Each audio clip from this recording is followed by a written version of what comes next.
Komið sæl og blessuð og velkomin í fyrsta vikuskamt ársins 2025. Gaman að vera með ykkur. Þetta endar fyrsta beina útsending samstöðurinnar á þessu herrans ári. Nýju ári sem að við berum sennilega öll góðar væntingar til að verði skemmtilegt og áhrifaríkt fyrir okkur. Fjóri góði gestir til að ræða fréttir vikunar eða tíðaranda dagsins í dag, stemninguna í samfélaginu og við skulum ekkert hafa þau orð fleiri hér að bara vinda okkur í það að kynna gesti þáttarins. Viðar Eggertsson, leikari, velkomin. Takk fyrir, takk. Og Margrét Tryggvadóttir, formaður rithöfundarsambandsins og rithöfundur, velkomin. Takk. Matthías Imsland, framkvæmdastjóri, velkomin til okkar. Takk fyrir það. Og Hallfríður Þórarinsdóttir, velkomin. Þú ert mannfræðingur. Ég er mannfræðingur. Já. Ég ætla nú bara svona áður en við förum í, hvað maður að segja, alvarlegri málin, þótt við kannski reynum að nálgast þau bara með léttum hætti, því að er ekki bara stemningin þannig jól að við ætlum ekki að vera með neinn leiðindi hér í dag. En sko áður en við förum svona í þjóðmálin, í þeirri mynd sem við erum vön að fjallum í þætti eins og þessum, þá langar mig að taka eina yfirferð á skaupinu með ykkur.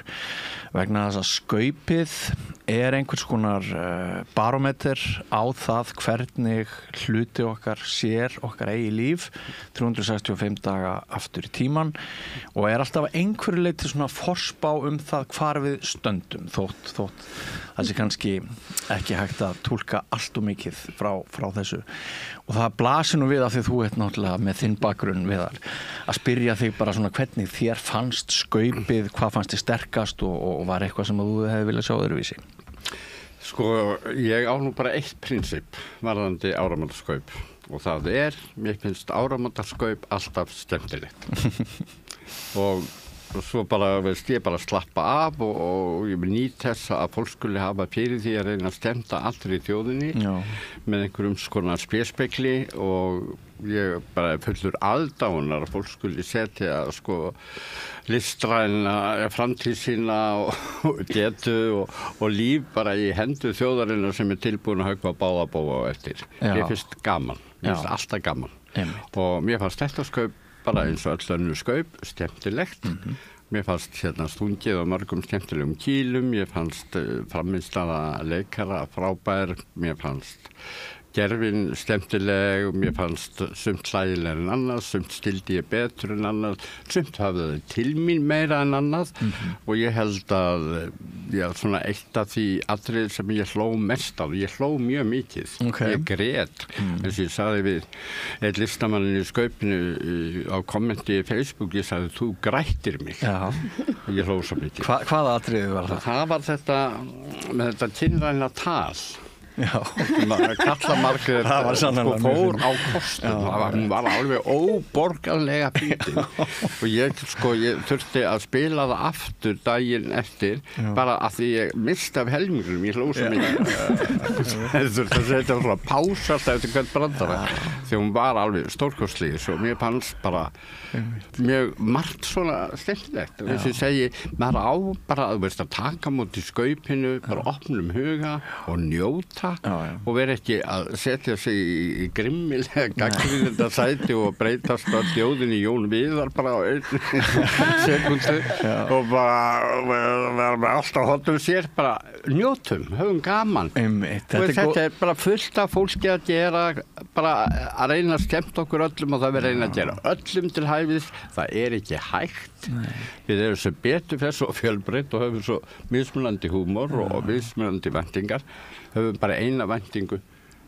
höfum gaman. Þetta finnst mér mjög góð ástæða og í ár sko það einhvern veginn þannig að skaupið meiddi engan ertu ekki sammála því Margrét? Bjarna Ben Kannski Bjarna Ben, svona pínu það var nú kannski bara fyrir leikari sem leika var ekki nóg líkur honum Var það stílbragð að hafa leikaran allt öðruvísi en Bjarna Ben? Ég veit það ekki. Þetta kannski bara Þetta hvernig smá varsnasti hópurinn leikarinn að leika á varsnasta stjórnmálamannin. En mín ástæðan er bara svolítið svipuð og Viðar sko. Mér finnst bara, ég man eiginlega ekkert eftir neinu leiðilegu áramótasköpum. Mér finnst áramótin er vilt skemmtileg Í alvöru? og bara mér finnst þetta Já, hvað ég ósamálega? bara, mér finnst þetta eiginlega alltaf skemmtilegt og auðvitað er þetta bara þannig að það verður að tala við ofsalega marga. Það eru ofsalega margir innbyggðir áhörfundur alveg frá kannski 2-3 ára aldri upp í 105 ára og auðvitað hitta sketsarnir og misvel og mismunandi hópa en við vorum þarna saman 16 og öllum aldri og það hlóðu allir. Áttu svona stóra fjölskyldu? Já, þetta var nú bara annar helmingurinn sko. Já, vengan. Kemur verið bara hjá mér næst Viðar.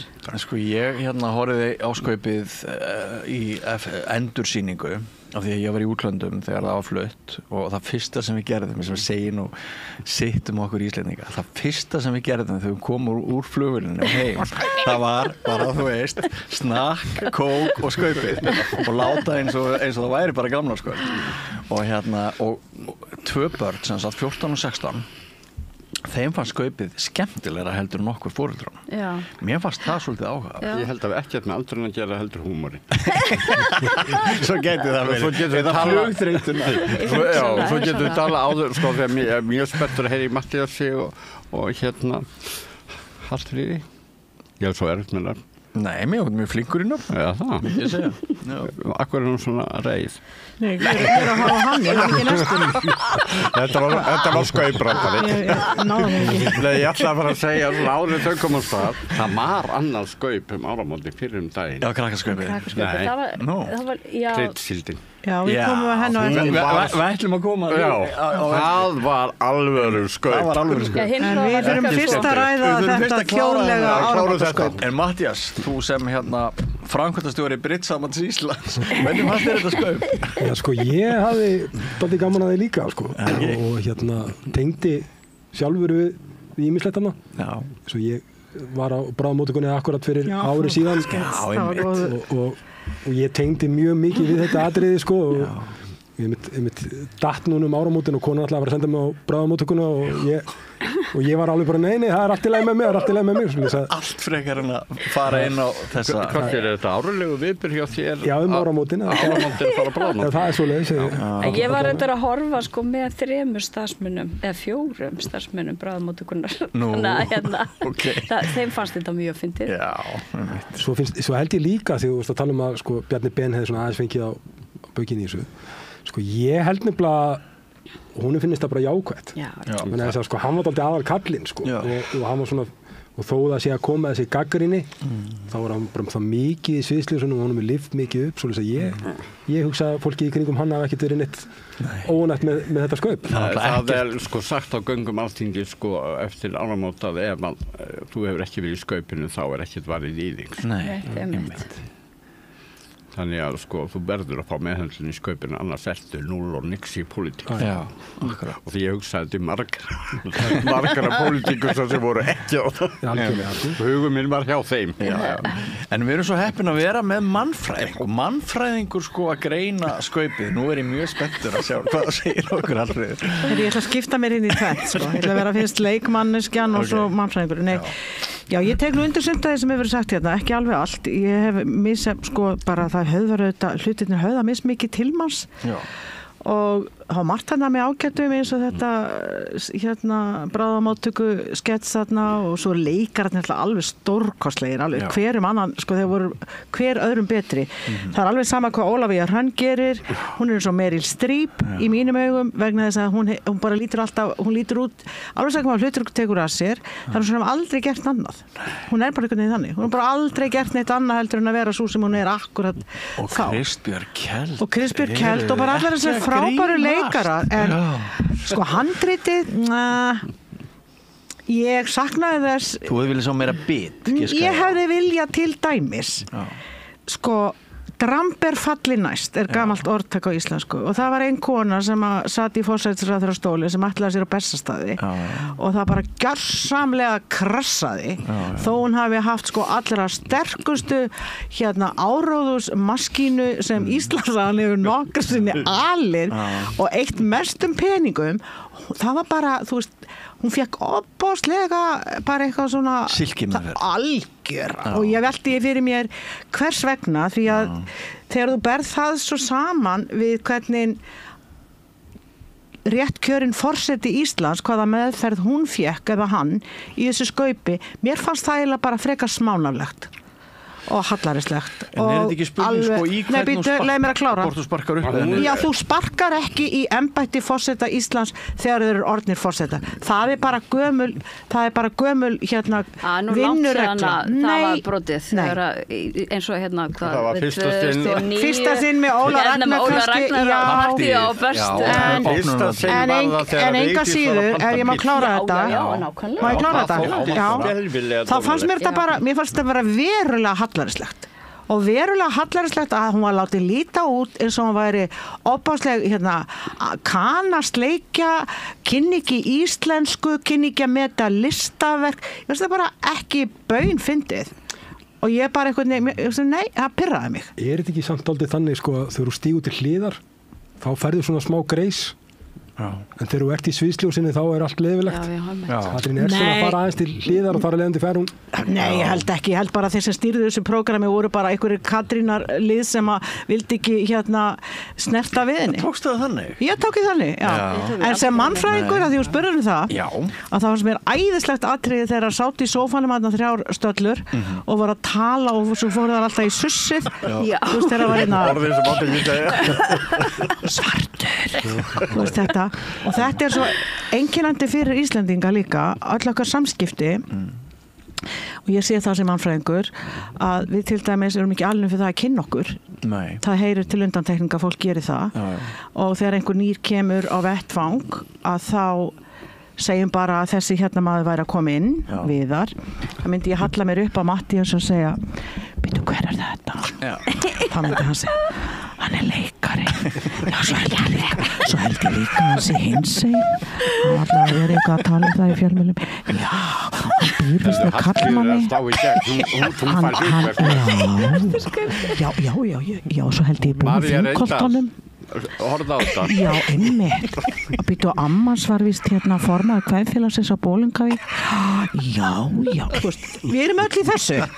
Þetta bara okkar móð að vera på. Svoleiðis njóstnum við fólk. Ég hef stundir sagt njóstnir og mólga fólk og rosalega mikið. Hvað meina njóstna? Við erum bara öll við erum svona möppu eða kort í hausnum öll heldur. Það sem við röðum fólki. Þetta meiklu meira ómeðvitað en meðvitað.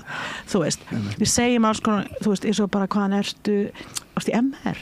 Nei, það ekki MR, nú varst í MH, hvað árgangur ertu? Já, einmitt, varst í kórnum? Já, einmitt, í hvað rödd? Já, þú veist, og svo þá erum við búin að allavega fá eitthvað svona smá bakgrunn, skiljið. Þetta æðislegt, þangað til maður útlendingur. Þetta samt ekki, sko, erum við ekki bara dálítið köld feimin og svo einhvern veginn endur við í þessu svona chit-chatti. Ég sem ekki köld. Ég myndi ekki segja að við varum köld. Ég myndi segja að við varum mjög ástríðufull oft á tíðum sem kemur til að besti ljós þegar fólk komið á 3. glas. Þá gubbast allt upp úr því sem það alltaf að segja á 3. daginn var en þú orðið ekki fyrir á föstudagskvöldi og Íslendingur eru bara margir mjög hlýir en við erum bara með svo mikla bremsur.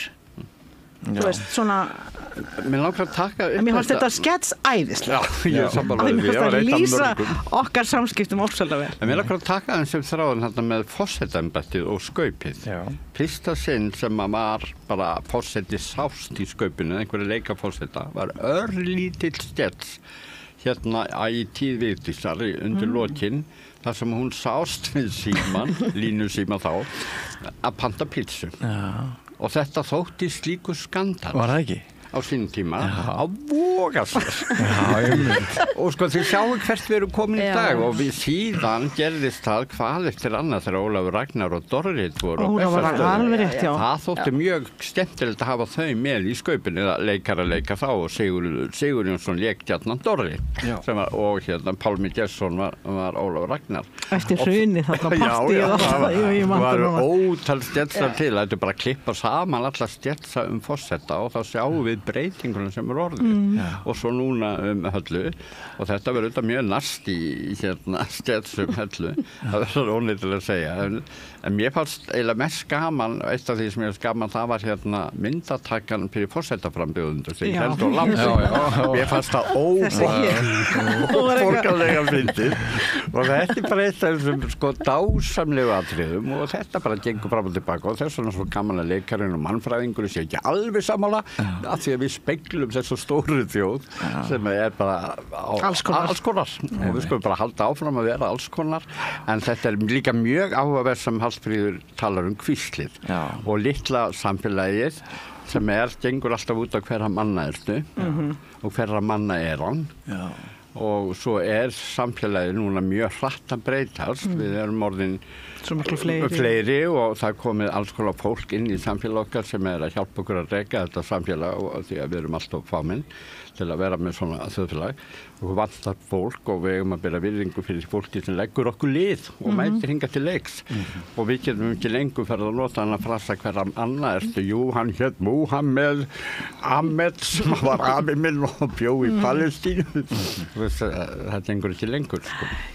Mér fannst svolítið öflugt hjá fréttastofu Stöðvar 2 Bylgjunnar og Vísis að tilnefna Jassan mann ársins mér finnst það jafn öflug skilaboð eins og fjölmiðill getur fært stjórnvaldi þetta voru eins sterk skilaboð og hægt að flytja stjórnvaldi en hverjir valda?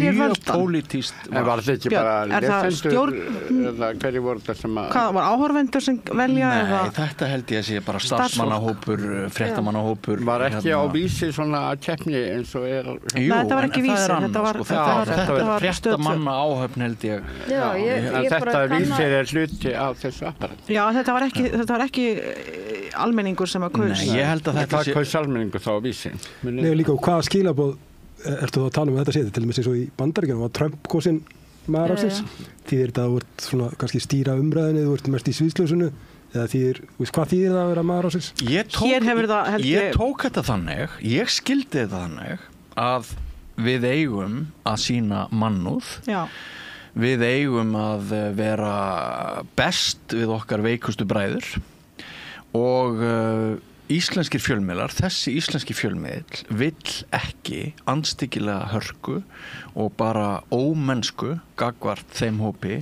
sem að á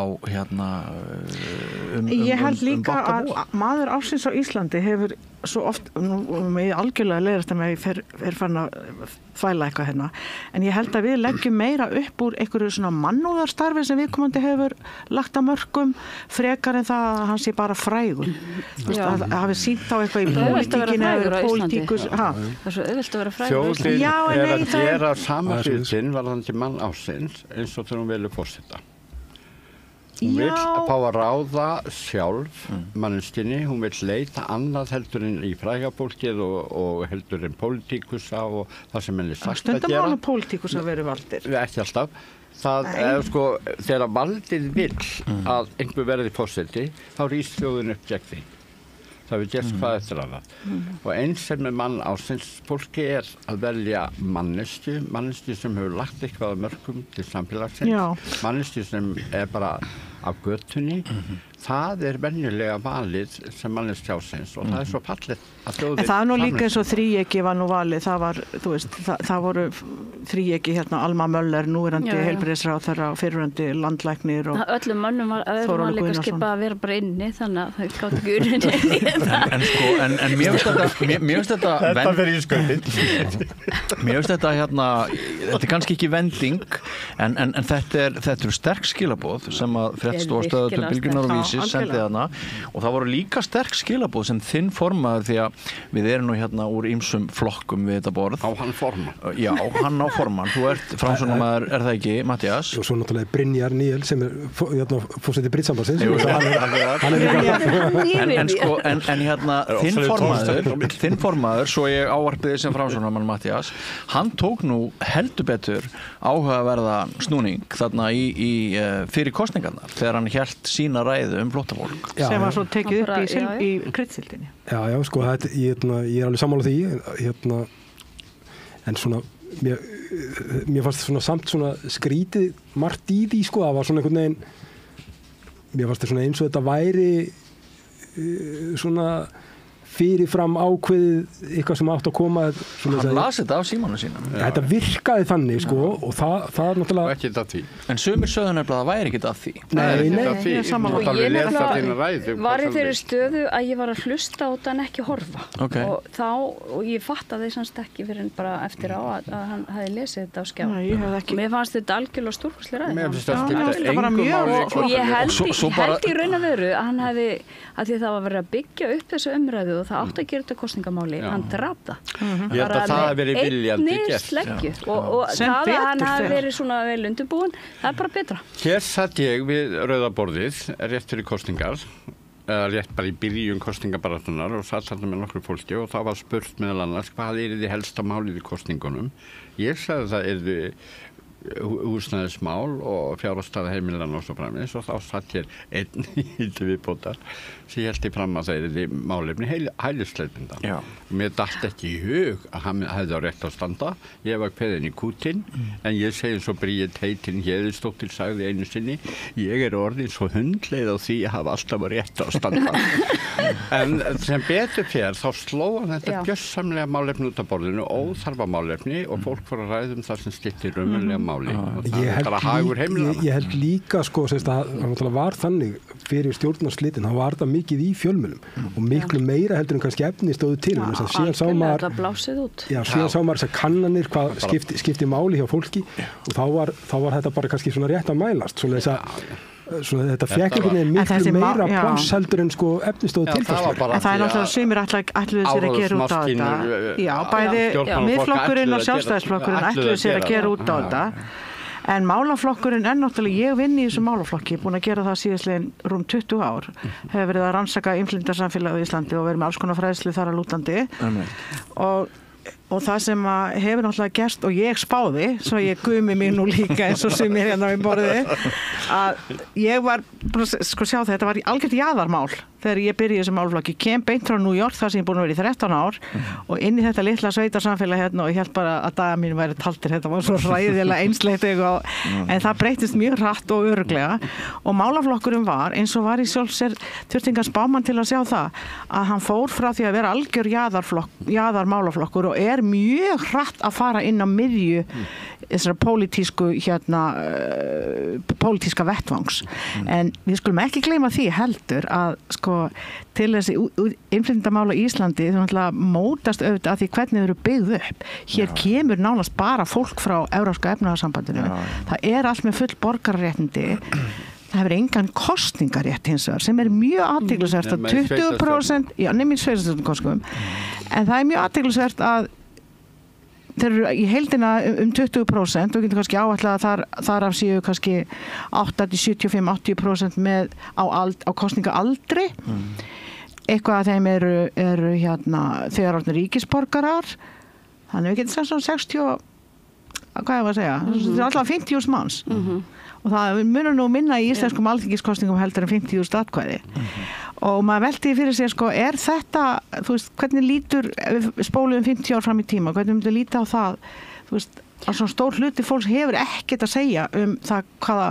ákvarðanir eru teknar, fyrir utan það þessi málaflokkur er náttúrulega bara það er svo mikill göslaragangur þar eins og við annar staðar þú veist, það er einhvern veginn vantar alltaf fyrirhyggju og þú veist maður landir þennan kosningarétt sko, við erum að horfa á svipað mynd eins og þegar konur fengu kosningarétt og það var bara fólk sem var sjálfsráðandi, var ekki vinnuhjú var árið 35 ára allt í einu erum við komin á sama stað í samfélagi okkar varðandi kosningarétt eins og var þá nú er þetta bara annar hópur sem útilokað frá því að hafa bein áhrif á lífsitt með kostingum. Já, en þetta er bara verulega verðugt umhugsunarefni og þess vegna ástæðan fyrir ég að koma benda á þetta bara einfallega vegna þess að það engin þrýstingur á þingmenn.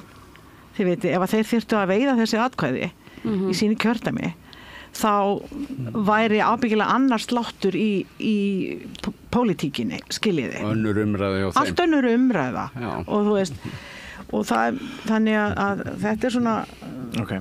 En við ætlum að ræða skemmtileg áramótaskaup. Þetta má vera alvara og gaman til skiptis. Þú segir okkur bara hvernig alvara og hvernig gaman. Já, þannig getum við alveg sett okkur í rétta stellingu. Svo grímunda Ég verð að viðurkenna það. Mér finnst mjög erfitt að gíra mig núna upp í einhvern svona hvassan, gaggrínan gír. Þú þarft ekki að vera þar. Ef við ekki tala bara nýju ríkisstjórnina og kryddsíldina og eitthvað svona skemmtilegt. Einhver sagði áðan að sko fyrir þáttinn að kryddsíldin sem þessi uppgjörsþáttur ársins á Stöð 2 á gamlársdag að hann hefði verið eins og annað skaup. Varst ekki þú? Ég sammála því. Ertu til í þættinum? Já. Ertu til í að rökstyðja það eins betur? Já, ég skrifaði nú reynda pistil á Facebook svona á nýjársdag sem að lendi sem frétt DFF og núna til í heilu lagi á livðununa.is þegar fólk langar að kynna sér það. Ég var nefnilega í yndislegu boði á gamlársdag sem árlegu viðburður árgangsins míns úr leiklisskóla. Við útskrifuðumst 1976 og árlega höfum við hist á gamlársdag á þessum dauða tíma milli 12 og 3 á daginn. Men alltaf að býða eftir skaupinu og kvöldinu og öllu því í Pálínuboði sem við höldum til skiptis og heimili hvers annars. Þetta var 48. gamlársdagur sem þessi árgangur. Þetta árgangur sem stofnaði leiklisskóla Sála á sínum tíma og hélt honum úti, þannig að það var mikil samstæða í þessum hópi og enn. Þetta var yndisleg veisla, við sátum hringinn í kringum borðið og nutum rétta og skemmtum hvort öðru og við höfum þetta öll breyst sérstaklega í útliti. Þroskast aðalega þar en ekki að öðru leyti, kannski. Þannig að ég misti á kryddsíldinni, en þegar ég var komin heim þá gerði ég eins og þú þegar þú góðst frá útlöndum en ég varð að sjá skaupið við kryddsíldina. Að ég var forvitin hvað hefði gerst þarna, komið ný ríkisstjórn sem að tókst á ótrúlega skömmun tíma að vera mynduð. Þetta var svo merkilegt augnablik. Með 3 konur sem plássformenn sem líka mjög merkilegt og algjörlega ný ríkisstjórn.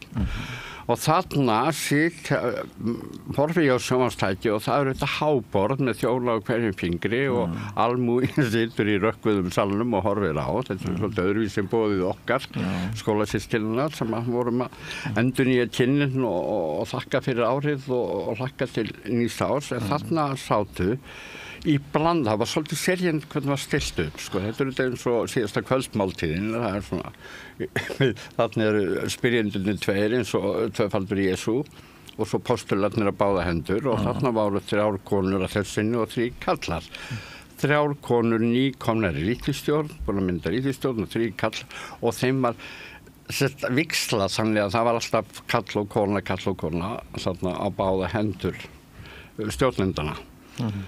Og svo bara byrjaði ballið, sko. Byrjaði ballið. Það voru 3 glaðværar, ábyrgar konur sem hefðu látið bara hendur standa fram úr ermum alla aðventuna við að mynda sér ríkisstjórn. Á móti sátu 3 fúllindir kallar sem allir hafðu verið forsætisráðherrar, allir meira og minna hrökklast úr starfi sem vegna hneykslismála og annarra mála, þannig að varla nokkur þeirra náði 4 ára tímabili. Þarna sátu þeir í staðinn fyrir að óska þeim til hamingju á svona síðasta degi ársins áður en sko stjórnarandstaðan byrjar á fullu og segja bara svona af velvild og gæsku hérna gangi ykkur vel og þetta verður spennandi að takast á þessi málefni sem þið setjið oddin. Þá voru þeir svo fúlir, þeir voru svo grautfúlir eins og það verið stólið Íslandi frá þeim. Þeir voru bornir til auðs, rétt og til valda rátt. Þessir silfursteiningar, eins og ég vil kalla þá, sem þeir leyfðu sér að ráðast að þeirri konu sem raunum veru mætti kannski kalla ástum því konu ásins, það var Inga Sæland. Inga Sæland, hvað gerir hún? Hún öryrki, kemur úr, hún verið á vatn, og kemur leigu íbúð frá öryrkjabandalaginu, af lítið á milli handana, stofnar stjórnmálaflokk, býður fram 2016, tekst ekki að komast á þing, svo heppinn að einn af þessum köllum hafði allt niður sig það árið, þannig að var að búið aftur til kosningar 2017. Það var einn af þessum köllum sem það að þakka. Hún kemst inn og hún búin að vera málsvari fólk sem hefur lítið á milli handana og hún hefur bara sinn stíl, hún bara venjuleg alþýðu kona. Hún ekki borin til auðs og valda. Og með þú drekkur þá skal ég hafa orðið að hún kemur augljóslega úr annari átt. Já, það síðan segja. Heldur en vanin og það gerir hana, hún líka ég hef nú svona eins og allir sjálfsagt, hún svona manneskja sem allir hafa einhverja skoðanir á og ég ekki alltaf sammálunni en hún alveg þræl skemmtileg. Já.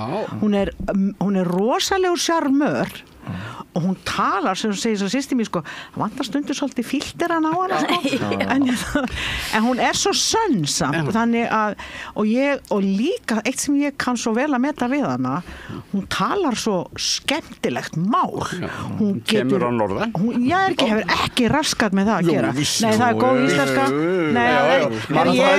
ég af norðlensku mættum nú fellur þú á þessu mannfræði nei alls ekki það hefur bara með það að gera að hún bara kann þetta tungumál og hún kann líka beita því og hún notar það svo mjög, mér finnst hún einhvern veginn, hún kemur úr alþjóðstétt og hún, það var ekki mjög undir að Ingu það var aldrei þess vegna var þeim svo misboðið af því að þeir áttu völdin þeir voru borðnir til auðs og valda það voru allavega tveir allar með silfurskeið í munni Sigmundur og hann ekki Sigurður Ingi ekki það hann náttúrulega heldur ekki frá sem fórsætisráðherra hann talaði svona þarna hún ætti að borða krít Já, ég held að þið séu svona kannski að oflesa alltaf í þetta vegna þess að það náttúrulega þannig að það verið að reyna að búa til gott sjónvarpsefni og ég skal alveg lofa ykkur því að þáttastjórnendur hafa verið að ýti menn fyrirfram og örgulega byggja menn að svona rífast aðeins ég náttúrulega sammála ykkur með Ingu hún náttúrulega stóð sér alveg frábærlega og allt þetta en það þannig að þessir menn sem þið nefnið sem náttúrulega voru að missa völdin ég upplifði þetta alltaf öðru í seldur en þið vegna þess að það þannig bara ár eftir ár og kosningar eftir kosningar þá það þannig að fólk sem búið að vera í ráðuneytunum ráðherrar fólk sem búið að vera formenn í nefndum það búið svona fólk úr sem í kannski bara svona ákveðna hagsmunagæslu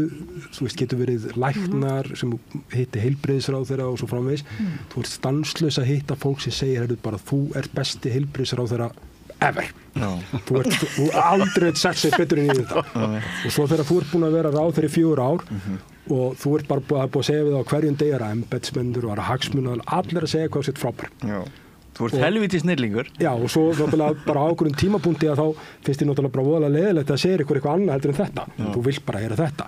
Og svo þegar kemur á kosningum og þú bara ert orðinn sannfærður það, þú sért bara besti heilbrigðisráðherra sögunar og svo koma kosningar og þú tapar. Bara dettur út. Og þetta bara svo mikil höfnun og þarna held ég til dæmis þessir aðilar sem þið að tala ég held að þeir hafi kannski ekki verið að upplifa höfnun út frá því ykkur varðandi ykkur völdum eitthvað svolítið. Nei, það er bara mannlegt að verða eins og heimaríkur hundur. Við sjáum það, en dónarskapurinn fannst þér ekki dónarskapurinn við sem eru búin að standa okkur svona rosalega vel hvernig getur þetta verið? Já, en þeir þurfti ekki að vera svona dónarlegir við Ingu. Matthías, nú ætla ég að nota dónalegt orð. Ég ætla að nota dónalegt orð. Er það ekki piltur hérna? Fannst þér geltið í Bjarna Benediktsinni sem gelti held ég 15 eða 20 sinnum í röð sömu málsgreinina fannst þér það ekki svolítið mikið? Nei, vegna þess að ég held að bara hæfilegt. Já, það er náttúrulega þannig að þetta er fyrst og fremst til heimabrúks hjá Bjarna og Bjarni er búin að vera í vandræðum í sínum flokki og þú veist að hann þarf dálítið svona sína sig og vera dálítið stór kall hann er ekki búin að vera ósynlegur í sögunar ás Nei, en það er náttúrulega bara að vera að sækja á honum og hann náttúrulega mikill vörn í sínum flokk. Núna þarf hann bara sko svona virkilega að sína sig og ég held en það ekki til sem þetta sómakend eins og mér veist sko viðar vera í að þarna eru stjórnarskipti, algjör stjórnarskipti er þetta ekki, ég held þessi sammála þér sko má ég koma með eina nýja flötu á bara kannski aðeins í lokin sko, ég held bara raunverulega að þeir séu bara svo, þú veist þeir eru bara, nei þú veist, þeir eru bara reiðir, sjokkeraðir þeim bara trú ekki þetta hafi gerst og þeir ráðast það á veikustu manneskjuna og þeir vita og ég held að það þar verður stjórnarandstaðan maður á ekki að skrifa bréf þegar maður er reiður er það ekki eins með þarna? Jú, maður á einmitt að skrifa bréf þá en ekki senda fyrir daginn en þarna sjáum við hvernig stjórnarandstaðan verður hún verður öll á yngu og flokkfólksins. Hann sagði það Bjarni sjálfur. En það sem mér aðteklisvægt sem þú segir við þér og ég tek undir með þér og ég var að velta fyrir mér sko ég held að alveg sama og það er bara í mannlegu eðli þegar maður er búin að stýra ykkur lengi að þá finnst maður hefur svona hákveðið svona þetta er mitt og maður verður eins og heimaríkur hundur alveg sama hversu góð allir búin að segja sér best sko. Já og líka það bara egoið alveg bara blása út hérna en svo er annað í þessu sem að ég var svona svolítið að bíða eftir að þeir myndu og komið skemmtilega óvart þegar þeir gerðu það reyndar ekki þeir voru ekki með svona eitthvað því hérna konur eitthvað það kom ekkert svoleiðis sem er ákveðið þroskamerki það hefði verið örugglega þannig fyrir einhverjum árum síðan en svo er ég að velta fyrir mig þegar svona, hefði verið omvendt sko, að þær hefði verið að fara frá stjórn þessar 3 ár og þeir að koma inn og þær hefðu verið svona í sömu hlutverkum og þeir voru og haga sér alveg nákvæmlega eins. Hefði það breytt einhverju? Ég hefði bara á mjög erfitt með að sjá þess að konur gera það. En það er svo merkilegt sem þið eru að tala hér þetta eins og Matthías talar svona, mér finnst þetta að vera lýsinga á hvað gerist með Katrínu Jakobsdóttur. Hún er búin að vera vinsælust í stjórnmálamaður það er með sko sjálfstæðisflokkurinn elskað og dýrkað og maskinan fór alveg í gang með hana skilaboð sem en fólk blindar svo auðvelt að þú hefur engöngu jábræður í kringu þig alltaf í kringu þig og það er eitthvað sem fólk verður að muna þegar það stjórnar þú átt að velja fólk sem er ekki sammála þér í kringu þig sem nánustu ráðgjafa þú verður eiga samtal við einhvern ólíka hliðar málana ekki raða í kringum og hún var orðin svo svo margir hringir af fólki í kringum hana hún misti sjónar á málunum það þarf auðmýkt til að stjórna og auðmýkt þýðir það að það er að kenna mann eitthvað en það er svo margir ráðherrar bara eins og þessi grínþáttu breski sem var fyrir mörgum árum yes minister, það var alveg saman hvað hini sáðu það var ekkert inn, það var bara alltaf á tali þú veist, ég veit allt best það er það versta sem að ráðamaður getur gert ég var að velta því fyrir mér fyrir þennan þátt þegar ég var svona að reyna að undirbúa hugsanir mínar hvað kom mér mest á óvart á nýliðinu ári ég held að hafi verið þegar Katrín Jakobsdóttir í tvígang eftir þetta sögulega rap hún hættir sem forsætisráðherra ríkisstjórnin springur VG þurrkast út hún fer í kosningabaráttu og er flengd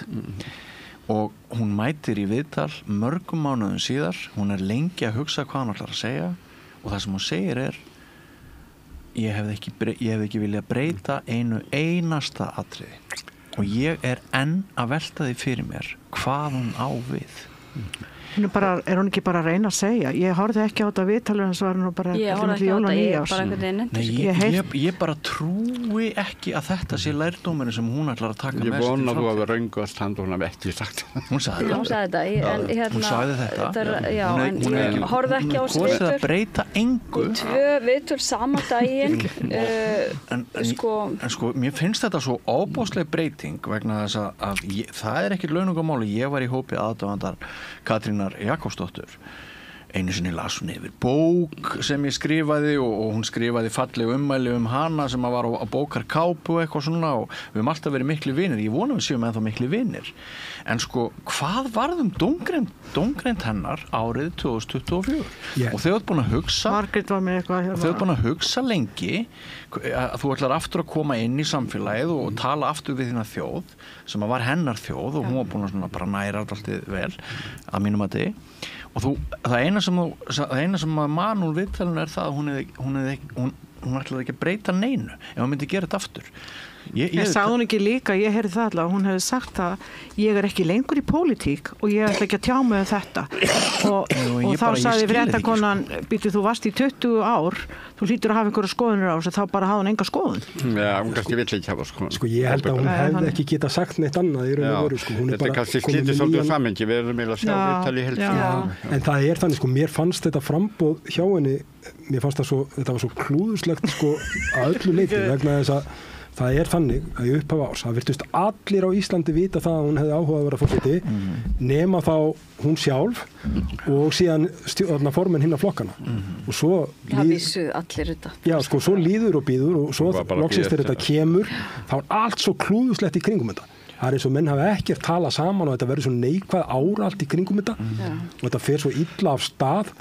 Svo koma allt í einu, sko, forystumenn í samstarfsflokknum sem sko var bara svona eiginlega eitur í svona bakland Katrínu, sko, komaðu jafnvel með svona við kjósum Katrínu, sko, aðstofamenn ráðherra og fleira, sko. Það var verra, þau gerðu fullt af peilum með þess að sko með alveg úrvalslið til að stjórna þessi baráttu. Fyrsti ramminn á Facebook var kjósum eða kjósum í boðhætti. Allir aðrir voru með ég kýs þennan eða þessi minn forseti en það var strax komið þetta það var fengið 2/3 af þremenningunum þarna COVID-3-minningunum og þá Kári bætt inn í til þess að segja fólki hvernig þetta kjósa. Það þetta sem var að tala á það þegar valdsmennirnir koma og segja þegar fólk sem eru áhrifavaldar í samfélaginu í menningamálum eða hvað sem og segir kjóstu Katrínu þá hrekki ég tilbaka. Og það líka bara eins og vinkona mín sem að birti myndbanda Kára mæla með frambóði Katrínu og segir Kári hefur talað. Já, einmitt. Það var þetta alltaf valdboð frá elítunni þá rís þjóðinu. Þetta bara alveg í takti við áður fyrr þegar að sko, fólk var að verið að berjast fyrir kosningarétti kvenna og annara minnihlutahópa í öðrum löndum sérstaklega þá þurfti að hafa vit fyrir þessu fólki þess að var ekki hægt að gefa þeim kosningarétt eða veita þeim kosningarétt vegna þess að þeim, sko, þeir hefðu ekki vita sko, kunna fótum sínum fjörráð í hvað þetta kjósa þetta svolítið það að hafa vit fyrir sama við þorfið kallana til Ingu í Kryddsíldinni bara ömurlegt hefur átt ekkert upp á dekk þú mátt ekkert vera hér þú bara venjuleg alþjóðkona hvað þú allt í orðið komin í ríkisstjórn hvernig vogar þér, þú mátt ekki tala eins og þú talar þegar þú ert í ríkisstjórn auðvitað má Inga bara tala eins og hún talar og auðvitað þurfum við öðruvísi fólk í ríkisstjórn við þurfum fólk sem speglar samfélagið en ekki bara hluti af samfélaginu. Mér fannst athyglisvert bæði, ég verð að segja það ég var mjög stolt þegar ég sá þessar 3 konur stíga fram og leiða þessa ríkisstjórn Viðar nefndi gleðina það hvatti mig líka, ég skrifaði lista á Facebook með yfir 30 nöfnum forystu kvenna í stjórnunarstöðum í stjórn bara við erum með forseta, biskup landlækni, ríkislögreglustjóra 8 ráðuneytisstjóra held ég 8 kvenráðherra og svo framvegis rektora og meir og minn í menningarlífinu eru konur stjórnendur og svo orkanarna, ég skynjaði svona hafandi verið hér áður og fyrr einlegur sko kjósandi kvennalistans og mikil kvennarindakona og feministi, þá fannst mér þetta bara mjög vænt að sjá þessi þennan árangur. Ég ekki endilega sammálaði með öllum pólitískt, en það finnst mér en mér varst hins vegar, ég hef aldrei skynjað áður hjá nokkuri ríkisstjórn þessa einlægu orku sem verið streyma frá þeim og svona þær eru svo hispurslausar og það líka eitthvað sem mjög einhvern veginn nýstárlegt og svo heyrði ég knúsið þegar það er hérna Já. kallandir svona og Inga til dæmis, mér fannst hún sína alveg einstaka svona, ég veit ekki hvað kallaði, hvort það kallast drenglindi eða bara kurteisi, að meira en það hún hafði útúðað eða þarna í, hvað heitir þetta, silfrið, þá komið þar þegar var búið að mynda ríkisstjórnina og fréttakonan spurði segir eitthvað svona, já, Bjarni Benediktsson fráfarandi forsætisráðherra, hann segir það að það sé ekki til því ætli ykkur alltaf stóra hluti það er engi peningar til og þetta sé bara tóm óráð síða eitthvað í þá veruna. Þá sagði Inga, mér er bara anskotar sama hvað hún Bjarni Benediktssoni finnst við erum ekki til í ríkisstjórn fyrir hann alveg hérna, alveg, já, vá og svo daginn eftir, þá fær hún lyklana að ráðuneytinu sínu og hver lætur hún hafa lyklana með Bjarni Benedikt? Þá segir hún á ekki að fá knús já, þú veist, ég hefði ekki haft þroska til þess að geta gert þetta nú ætla ég aðeins að halda að færa þetta þennan Þú farið að leika Ingu í næsta sko en mér langar að taka þetta sem að þú nefnir núna og spá því að þessi stjórn mun eiga erfiðara uppdráttar en nánast allar aðrar stjórnir vegna þess að fjölmiðlaliðið verður ekki með þeim í hópi. Við vitum alltaf að ríkjandi fjölmiðlar á Íslandi þeir meta það sjálfir hverjir eru verðugir til þess að hafa völdin og hverjir ekki. Við sáum það í forsetakosningunum í sumar að ráðandi fjölmiðlar þeir gátu rifið Höllu Hrund á hól af því að þeim fannst kannski að hennar málflutningur væri eitthvað tæpur, sérstaklega eftir að siðfræðingurinn hjá spursmálum hafði svona hafið flökunina á henni og við vitum það að hjá Ríkisútvarpinu og þessum hefðbundnu miðlum þá finnst starfsfólkinu að jafnaði miklu þægilegra ef hið svokallaða valdafólk kemur úr Sjálfstæðisflokknum eða Framsóknarflokknum eða einhverju svona gömlu hefðarvaldi. Já, ég er nú ekki alveg viss þetta. Jú, þetta er bara ég þekki mitt træp, ég hef verið 40 ár blaðamaður og ég þekki mitt træp. Má ég aðeins halda áfram?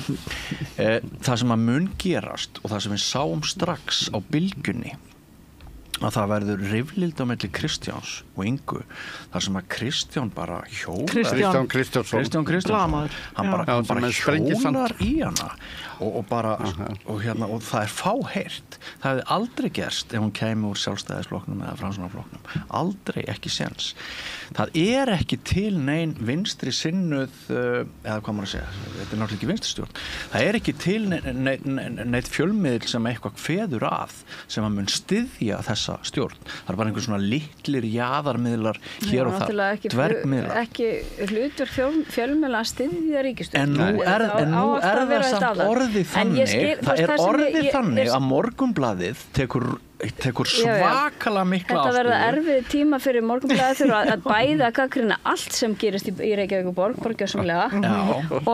og svo líka heila ríkisstjórn þetta verður bara svakalegt en þeir eru ekki orðið kápan úr því klæðinu Bjarni, við skulum bara minnast að hvernig þrátt fyrir sína rosalegu maskinu 57 milljónir í forsetaframboð Katrínar Jakobsdóttur að þá bara varð nauðlegt. Ég hitti síðast mann bara fyrir hádegi í dag sem spáði því að þessi stjórn yrði eyðilögð meðal annars af íslensku fjölmiðlum á innan við 8 mánuði.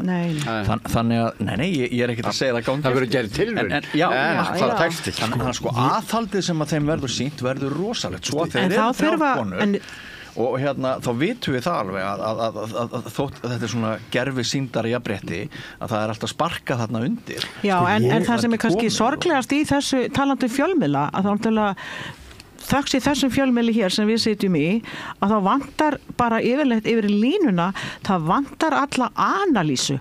Ríkisútvarpið til dæmis er bara alls ekkert að standa sig. Þau eru bara frí. Þau eru bara þau að gæta almannahagsmuna og mér finnst það mér það ekki bara sorglegt, mér finnst það bara gremjulegt að hlusta á þetta útvarp dag eftir dag og það er engin almennileg analýsa á bara samfélagsmálum á Íslandi.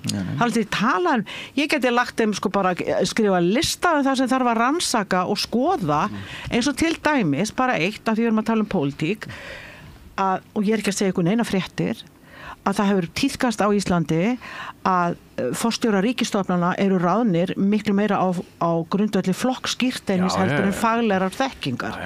Til dæmis að skoða það, bara, þú veist, bara borðleggjandi dæmi og bara svart á hvítu, nei, menn eru bara meðvirknin er alveg yfirgengileg og það má ekki anda á valdið og það bara ferlega sorglegt og hvernig á fólk að geta mynda sér einhverjar almennilegar skoðun í þessum líka bara ef það les ekki erlenda fjölmiðla heldur þú veist, bara hræðilega Ég verð bara að játa það sko ég hérna, bara þátti ósammála ykkur sko þess að mér finnst til dæmis hérna þessi ríkisstjórn hafa bara fengið mikið meðbyr í fjölmiðlum sem hefur endur speglast sko bara kannski í samfélaginu og jákvæðni og þessi nýja svoleiðis að ég upplifi bara sko almennt sé bara meðbyr og hvort það er í fjölmiðlum eða hjá almenningi það eru allir í kringum mig eru bara mjög jákvæður og ánægðir með þessa ríkisstjórn og ég upplifi ekki eins og þið sko eins og Björn sko að fjölmiðlar kannski sé einhvern veginn að setja sig í einhverja stellingar sko. Ég held frekar að ég held að sé allir stjórnmálamenn og allar ríkisstjórnir hafa upplifað þannig að fjölmiðlamenn sé almennt á móti sér Já, ég nefnilega teku undir þetta þegar ég var á þingi ég var alltaf neilega hissa þegar ég var bara að ég flökkaði nú svolítið á milli borða í mötunetinu að kynast öllum og milli flokka og það var náttúrulega þú veist, fólk var að tala um nákvæmlega sama fólkið bara hægri mennir og vinstri fólkið og hvað allir væru á móti sínum flokki og upplifðu alltaf sinn flokk sem mikið fórnalamb í þessu, þú kannast kannski við þetta og ég sá það aldrei þannig mér fannst það bara eiginlega allir vera þú veist að gera sitt besta, auðvitað einhverjar undantekningur, ég get alveg svona það var þannig, það eru svona 6-8 ár síðan að fóra að síga og ég er ósammála og nú fjölmiðlun orðin óbáslega polariseruð og ég er alveg sammálaður Hallfreður, ríkisútvarpið bara situr hjá, það er í pásu fréttastofan er í pásu í stað þess að vera virkt greiningar en það er að ræða það að þetta er einhver 10-15 bestu blaðamönnum hérna í Íslands, þeir eru allir búin að yfirgefa ríkisútvarpið og annarkvæmt farin að gera eitthvað annað að starfa fyrir aðra miðla En mér finnst svolítið áhugavert sem að tala og það var merkilegt að þegar að þau voru svona að rósa hvert öðru í kryddsíldinni, stjórnmálaleiðtogarnir, þá sagði Bjarni akkurat það sem var mjög mikilvægt sem hann sagði. Hann aðvaraði Kristrún hversu erfitt væri að koma inn í kerfið ný þegar fyrir sæti á fleti. Gamlir hundar, hundarnir sem hann er búin að koma fyrir og flokkurinn hans. Þetta er megin þannig hefur alltaf verið til dæmis þegar að Reykjavíkurlistinn kom inn í borgarstjórn, það þurfti alveg mætti bara embættismanna veggur og nú er Reykjavíkurlistinn eða vinstir meiri hlutin í borgarstjórn búin að koma sínu fólki þar fyrir að vera sjálfstæðisflokkinn að koma þar inn aftur. Þannig er núna í embættismannakerfinu fyrir þær en það sem að ég upplifi kannski er ég bara í svona mikilli búblu, ég er þó ekki í flokki fólksins í Samfylkingunni og ekki Viðreisn, þannig að ég heyri samt fleiri að það er mikil jákvæðni gagnvart þessar stjórn, fólk finnst þetta merkilegt, það skila sér gleði þeirra einlægni og vilji til verka og það eru ólíkar en ná saman og það skila sér, þetta verður erfitt fyrir Mokkan því að hann mun standa eins og Margrét segir í stöðri baráttu gegn Reykjavíkurborg og ríkisstjórninni og mun reyta af sér áskrifendum vegna þess að þeir eru ósammála Mokkanum og þeir mun snúa baki við honum enn frekar og aumingja útgera auðveldið í Vestmannaeyjum þarf að dæla inn peningum áfram og miklu meiri Mokkan til að viðhalda honum. Það er svakalegt ástand á Mokkanum. Í hugum minn er hjá Morgunblaðinu næst árið. Að það er líka, eins og það er margt með, í svona stjórnarsáttmála sem ég er svona, þú veist, mér...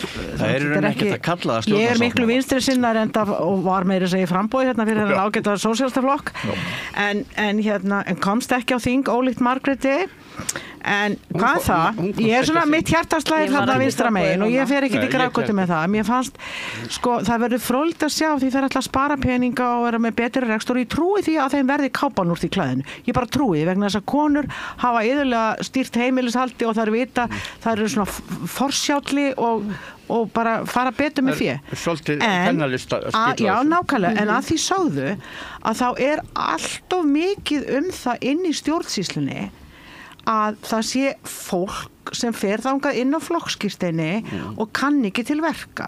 Ég var að tala við arkitekt í fyrradag. Hún er að vinna alls konar verkefni og þá er að mæta hér inn á skrifstofu Reykjavíkurborgar, hún heitir bygginga eitthvað, ég kann ekki einu sinni að nefna það.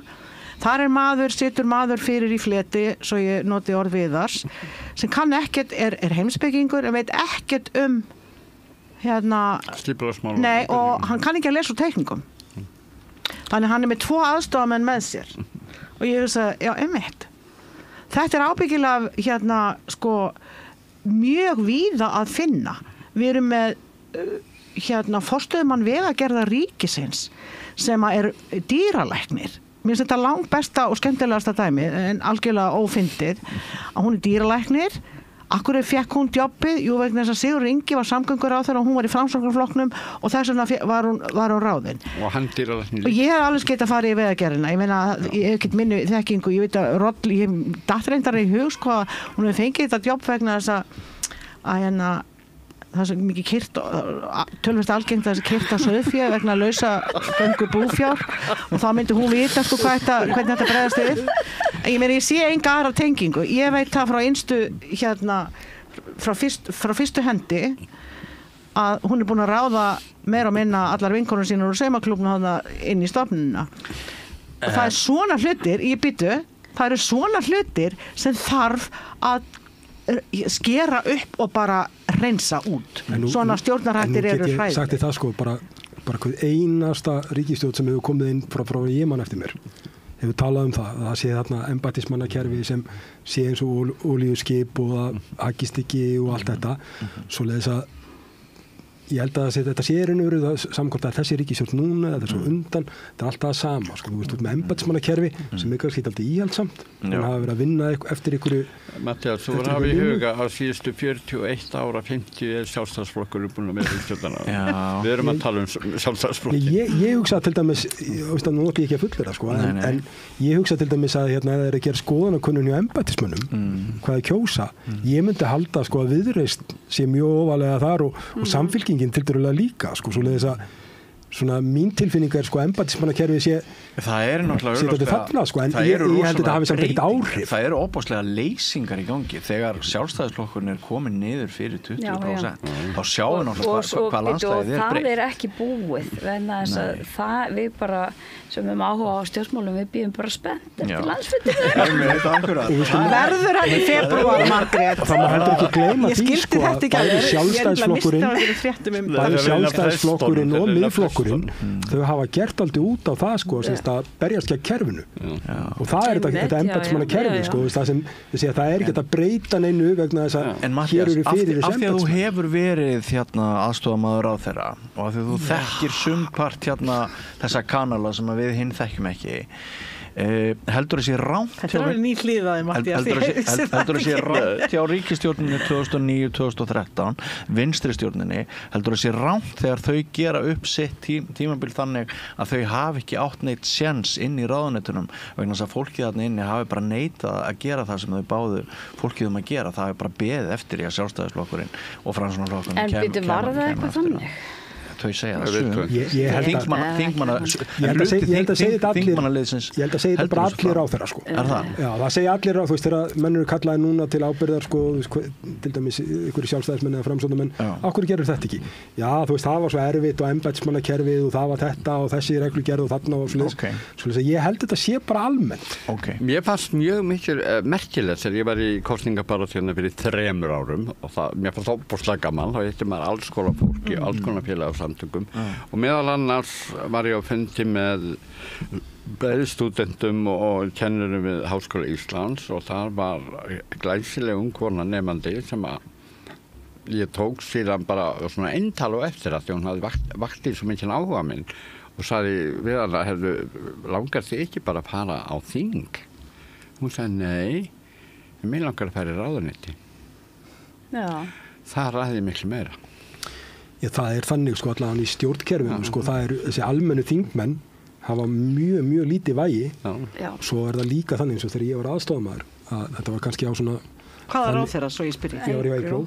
Besta ráðherranum. Já, og svo það var þannig þegar maður fór niður á þing, sko, maður fann alveg sko svona þetta neikvæða væp sem var þar, sko. Og þetta var alveg þannig, þú veist, þegar ég hætti sem aðstofamaður, sko, að þú veist, það hefði ekki verið séns að bara útilokað. Að maður hefði haldið áfram að eitthvað sérst að reyna að komast inn á þing, sko, það var bara hefði aldrei gert það, sko, maður ætti bara erfitt með að fara fram hjá alþingi ykkur ára eftir, sko. En þú mistir það, sko, merkilega stöðu því ég var aðeins á þingi sem varaþingmaður í nokkra mánuði, tæpa 3 mánuði, og það sem ég fannst merkilegast, það sem enginn sér, það nefndarstörfin. Að sitja í nefnd og ég bara verður að segja, ég bara því að það flokkur dottin á þingi, en ég var í umhverfis- og samgöngunefnd og þar var til dæmis Andri Singi frá Pírötum í þeirri nefnd. Vinnan sem hann lagði og hann var svo duglegur og hann las hvert einasta stjál, hverja einustu umsögn sem bárust þingmál. Hann skrifaði meira og minna fyrir okkur minnihlutaálit. Hann var sko vakinn og sofinn, þetta sér enginn, en þetta mjög mikilvægt í þinginu. Það sérstaklega stjórnarandstaðan í nefndunum að passa að einhverja villur fara ekki í gegn, einhver bara og vekja athygli og semja breytingar og það hefur tekist alltaf öðru hvoru hjá minnihlutunum, en hann þarf að vera vakinn og sofinn fyrir því að það sé ekki einhver vittlegs að fara í gegnum þingið og koma að breytingum, og þetta vinnar sem ekki beinni útsendingu í sjónvarpi.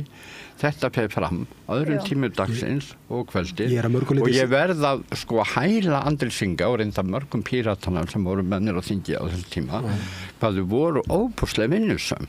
Það sofa til fólk sem maður sá í þingsal sem svona flauta sofandi ósi notar orðaleg sem verða svona farþegar í þingflokkum sem verða bara svona Sáuð ekki í kryddfíldinni, tóku eftir því þegar Sigmundur var að satt á hlýna Ingu Sæland og var að munnhöggvast við hana og þú verður bara að taka því það, þú getur ekki tala svona lengur, þú verður að taka ábyrgð á gerðin og nú ertu orðin ráðherra og mátti ekki tala svona, þú tala eins og ég bara vil tala eins og ég allavega, sko, ég mæti þá í vinnuna sagði hún alveg rosalega að mæta ekki því þú sagði sumir mætti ekki, sko bara til dæmis og sumir sváfu og svo framvegis það fullt af svona ting og fólki sem svona laumast inn í stærri þingflokka til að vera farþegar svona veist, það var bara þægilegt í vinninu og í litlu þingflokkum það ekki hægt að það var erfitt fyrir Ingu að hafa 2 þingmenn sem voru raunverulega farþegar. Já, sko, ég vil samt að játa það, sko,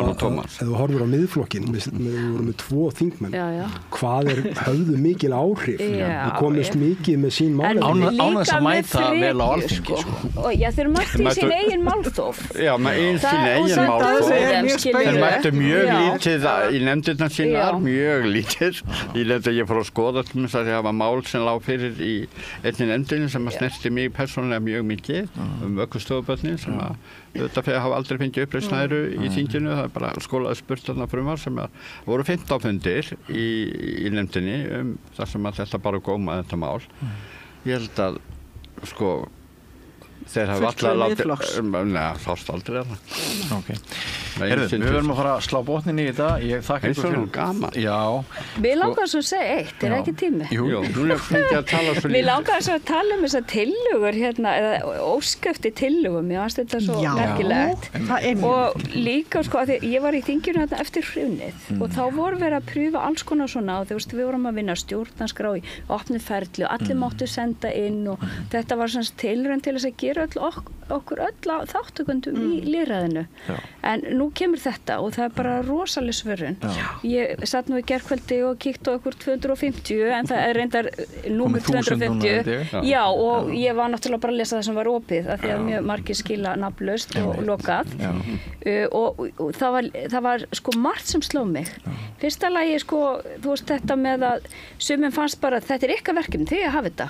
Og svo hugsun var heldur rosalega fyrir hrun en í eftir hrunið þá áttu allir að taka þátt og mér finnst þetta svona svolítið tilraun til þess aftur að, þú veist, virkja okkur öll og svo var það bara tillögur sem maður hugsaði bara já, þarna eitthvað sem bara veit ekkert hvernig þetta virkar og þú veist, til dæmis að skera niður að þingmenn fengi ekki sérstaklega greiðslu fyrir nefndastörf og þeir fá náttúrulega engar greiðslur fyrir nefndastörf, það bara þingfararkaupið á að duga, já það gerir það einmitt annir sem það virkar. Ég var takk undir með Margrét. Mér finnst mjög áhugavert að heyra þeir rósa þessu framtæki vegna þess að ég horfði á Spursmál fyrir í dag þar sem að þeir voru að sko rífa þetta þeim finnst að stjórnmálamenn eigi sjálfur að setja stefnu og þeir eru að gera það sem að Davíð segir stjórnmálamaðurinn á að vera svona hinn sterkir leiðtogi og hann á bara að hafa svona rís og það er mikilvægt núna líka hvernig á að vinna úr þessu það er mjög mikilvægt það er mjög gott og þarft að setja þetta í gang svo koma kannski 10.000 tillögur og í flestum tilvíkum að þá endar þetta bara þarna það er ekkert unnið úr, það er kannski 3-4 tillögur sem er pikkaður út þetta er ekkert unnið neitt meir úr og það er hættan en það er samt sem að við meðum ekki mikið af tillögur eru samhljóða þetta flokka þessar tillögur en það er líka annað sem við verðum að taka með inn í myndina og það er það og við sjáum það bara hvað eftir annað í þjóðmálaumræðu í Íslandi að almenningur lætur sér hlutin að varða og það þarf ekki annað en sko bara eitthvað mikið ákall á Facebook eða eitthvað eða mótmæli ég stóð nú vaktina hérna nýra á Austurvelli fyrir 2,5 ári þar sem við vorum að mótmæla hérna sölunni á hlutabréfum Íslandsbanka og maður er bara og maður hans ekki gera svona eitthvað skapaða hlutur en það gerðist, það var til þess að það var sett á stað rannsókn og svo framvegis, þannig að ég held að almenningu núna sé bara miklu meiri þáttakandi og lætur sér máli varða, þannig ég er ekki nokkrum vafa það að bæði fjölmiðlar og pólitíkusar fá miklu meiri þrýsting frá almenningi heldur en nokkru sinni áður. Ég einhvern veginn hef það á tilfinningunni. Ég held að það sé alveg hárrétt og líka bara allar boðleiðir eru svo stuttar. Verða minni og minni, þá náttúrulega aukast líkur á heilbrigðu súrefni inn í þjóðfélagskerfunum. Líka þegar við köllum eftir því og við látum ekki lengur kannski bjóða okkur upp á þú veist að það séu bara einhver örfáir sem fá að tala. En vitið þið hvað mér var stórmerkilegt, ég er líka búin að skoða þessar tillögur sem þú varst að nefna, þarna er verið að uppljóstra alls konar spillingu og lögbrot og alveg örugglega allt þetta nafnlausa og eitt af því sem að ég hef skil ekki við Íslands samfélag það er allur hroðinn það er öll spillingin, það er öll lögbrotin sem við nánast verðum vitni að á hverjum degi en við teljum okkur trúum að það sé skást að segja ekki frá þeim og líka undir vegna þess að annars verði okkur hengt með einhverjum hætti fyrir einhverjum áratugum þegar einn flokkur gat fengið 60% í borgarstjórnarkosningum og 40% fylgi á landsvísu þá skil ég þennan nótta en við þurfum einhvern veginn að henda þessum ósiðum aftur fyrir okkur með hugrekkið af vopni og heilbrigði samfélagsins að leiðarljósi við þurfum aftur en þú verður að taka tillit til þess að við erum uppalinn í dysfunksional fjölskyldur þar sem að fyrsta boðorðið er þó enginn segir það upphátt þá er það þú segir ekki neitt þú segir sköpinu, nú hvíslaru Nei, þetta er bara og ég held að það tekur alveg tíman að tvo það er erfiðast að breyta sko gildunum og hegðun fólks að þora að segja eitthvað að ávarpa þessna finnst mér tekið aftur upp þetta með ríkisútvarpið á auðvitað að vera í forystu með það að benda á spillingu í samfélagi og ræða hana kynróðalaust er það svona samfélag sem við viljum allir flokkar vilja vera lýðræðisflokkar er það ekki, ég held að sé engin flokkur sem vil ekki vera lýðræðisflokkur og að virða í raun og sann lýðræði en hérna ég sko reyndar ekki sammálaðið með ríkisútvarpið en við þurfum annan þátt takk sko ég meina það er margt ágætt í ríkisútvarpið og líka margt það er samt ein loka spurning til ykkar allra Ég með smá samskupið, Margrét, ég hafði sagt þér að við myndum aðeins ræða bækur. Já. Ég veit ekki, ég held að við höfum að sérstaklega þátt það líka. En mér langar svona bara í lokin að þakka ykkur öllum rosalega vel fyrir að koma hingað í beina útsendingu jól. Mér finnst það ekki sjálfsagt, en mér langar til þess að fá að vita, ég hef persónulega áhuga á því, hvernig þið ætlið að verja helginni. Ef við byrjum á þér, Viðar. Ég nú svo heppinn að ég í alls konar dómnefndum sem mér stóra óskaplega gaman og ég mæli með því að eldri borgarar verði fengnir í dómnefnd því að þeir hafa nógan tíma. Ég var í dómnefnd í Íslensku bókmenntaverðlauna og þetta lesa 54 skáldverk á rúmum 2 mánuðum. Það var óskaplega gaman og það ég bara geta því eldri borgari. Ertu hraðlæs? Já, tiltölulega en stundum textin slík veisla að maður smjattar á honum og vill ekki leggja frá sér bókina. Þannig að ég að lesa ennþá því ég í lokadómnefnd fyrir Íslensku bókmenntaverðlauna og að lesa þessar hnullungar sem fræðibækurnar eru.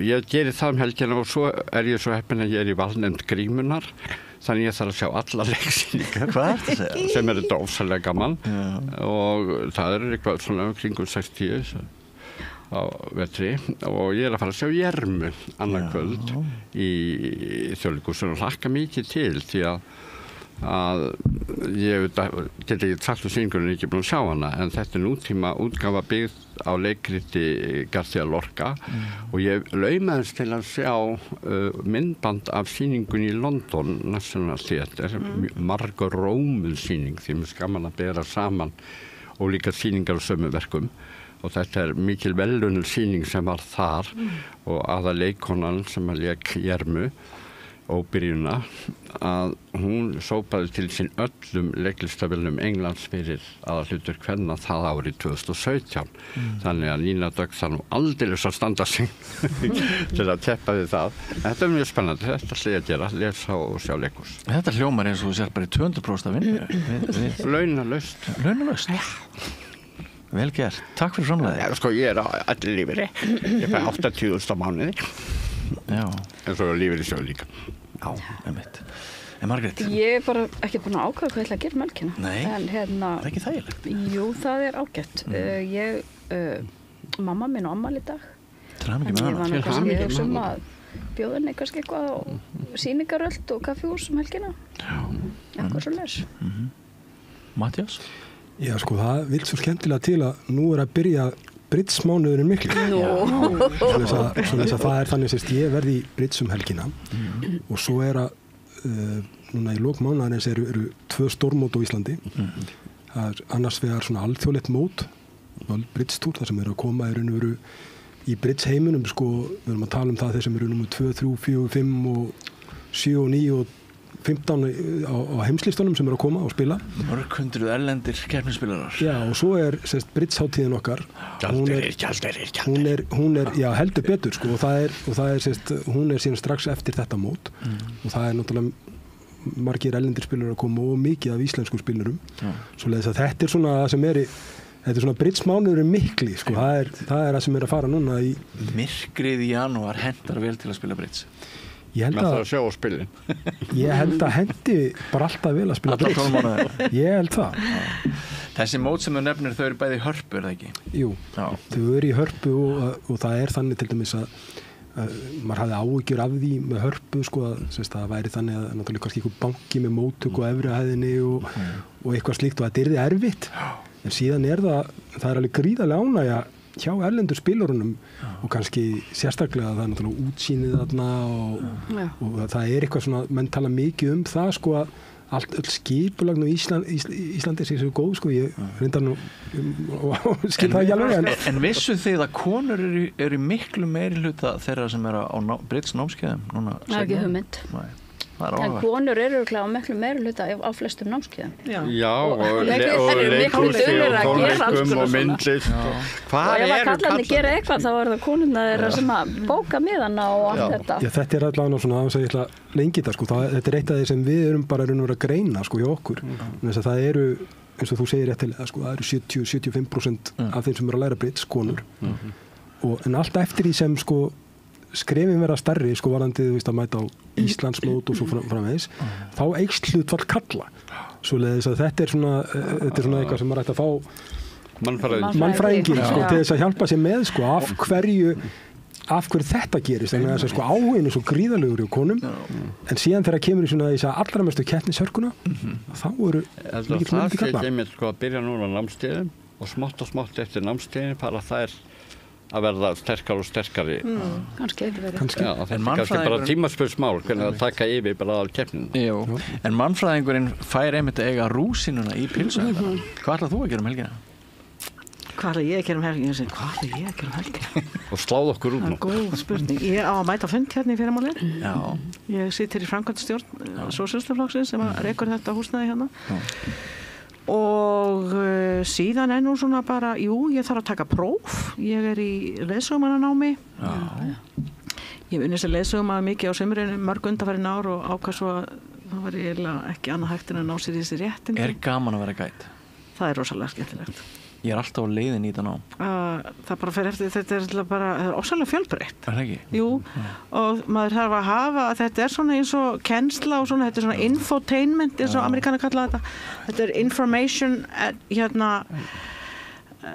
entertainment saman, það er að segja fræðsla pluss það þú þetta kunna skemmta og performera og það er stór hlut af því en leið þarftu líka að geta sko náttúrulega hafa mjög staðgóða þekkingu og geta miðlað þetta er óbúslega mikið miðlun fyrir utan allt þetta praktíska halda leiða gamlar konur og þeir veit ég það var nú góður sketsum í áramótaskaupinu fyrir fram að pulsusjópa já, alveg, það var skemmtilegt já, sko það er ég skal mæta hérna í annan þátt hjá þér það sem þú talar ferðaþjónustuna. Það er alveg efni í annan þátt. Ég skal segja ykkur, ég ætla að taka sem þetta prófa morgun og svo af því þið voru svo mikið að tala alls konar menningarviðburði að þá var það einhvers staðar líka á dagskrá að sjá einhverja íslenska bíómynd. Það er einhver allavega einn sem ég held að ég svona legg mig fram við að reyna að sjá flestar íslenska bíómyndir og aðrar sem fyrir utan leikhús og svona. Þetta er búin að sjá Ljósvíkinga. Ég er búin að sjá Ljósvíking og Hinna og meira minna allar íslenska mynd. Nei, ekki þessa grín. Guðaveigar. Nei, ekki myndina með honum eftir hann, sonunnar, hvað heitir hann? Alexandersson. Myndina sem hann Þorsteinn, maður sem fer að drekka öskuna af konunni sinni, hvað heitir hann? Já, Missir. Ég sá hann ekki, ég vil ekki áhuga henni. Jú, þetta var falsamynd.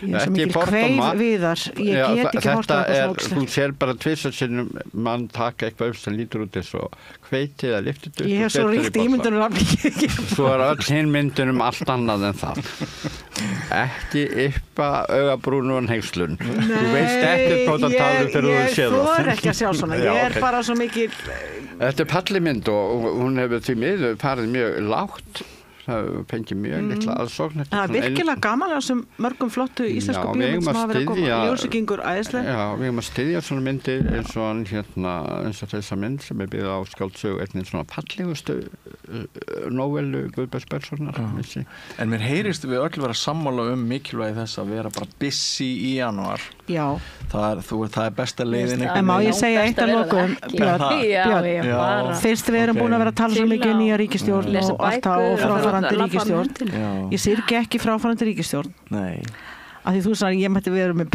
rúsin í pöls ég syrgi ekki fráfarandi ríkisstjórn en ég fagna og ég ætla bara að óska þessum ágætu konum hjartalega til hamingju þó ég sé ekki á samastað og það er í pólitík þá bara óska ég, nei mér finnst það bara alveg mjög mikilvægt að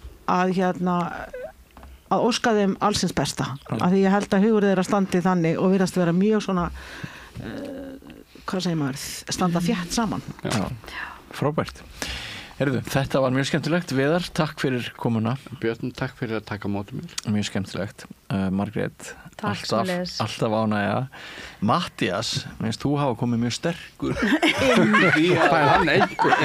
Já, sko, vegna þess að mig grunar að Matthías hafi bara ekkert áður tekið þátt í einhverju svona chatti. Nei, ekki rétt hjá mér. Þetta er fyrir vinahópi. Ég hef nú alveg bara satt að segja, sko, þú veist, þá var þetta hluta þessu ofnæmi sem ég talaði áðan, sko, fyrir stjórnmálunum og þá hef ég kannski svona alveg markvisst haldið mig fyrir utan það, sko. Já, en mér finnst það hafa komið mjög sterkur inn. Ég ætla að fá bara 9,5, sko. Ég á eftir að hringja oftar í þig við að þið hafa komið svona hætti. Og Hallfríður, maður vissi nú alltaf að þú myndir brillera. Var þetta brandar í dagsins? Nei, alls ekki. Það búið að vera frábært. Þakkaði fyrir það. Ég vil nú bara segja, Björn mín, að þú bara fram á vonum stóðst í þáttarstjórn.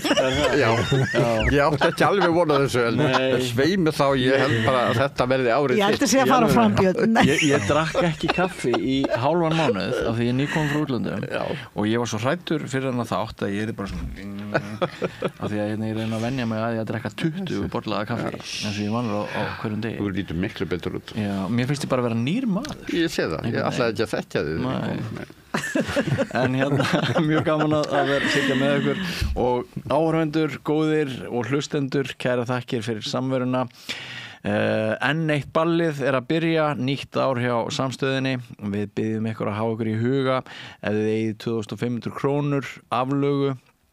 Það er hnappur á vefsíðu okkar samstöðin.is þar sem ástendur áskrift og ef það væri ekki fjölmargir Íslendingar sem að myndu styðja okkur með mánaðarlegu framlagi þá væri engin dagskrárgerð eins og þessi þar sem að þessir 4 yndislegu, skemmtilegu gestir okkar hafa farið á kostum og vonandi skemmt ykkur líka. Við minnum á að hér í fyrramálið verður ítalegt viðtal sem Gunnar Smári tekur við valinn kunnan Íslending og á sunnudaginn er umræðu þáttana Synir Egils þar sem Sigurjón Magnús Egilsson og Gunnar Smári halda stjórnartaumana og fá góða greiningu á samfélaginu ef ég þekki þá rétt. En kæra þakkir fyrir samveruna í dag, verið sæl.